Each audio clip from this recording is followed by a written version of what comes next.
Hello friends, welcome to Creative Medicine.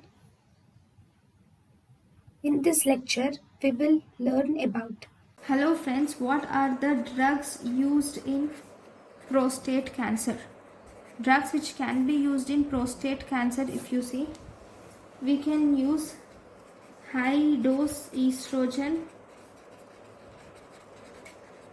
then anti-androgens like flutamide and bicalutamide can be used, then GnRH agonists like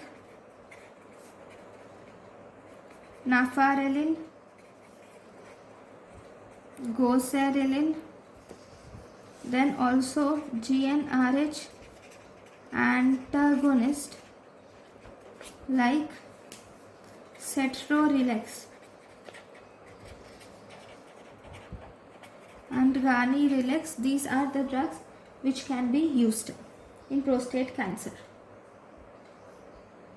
Thank you for watching.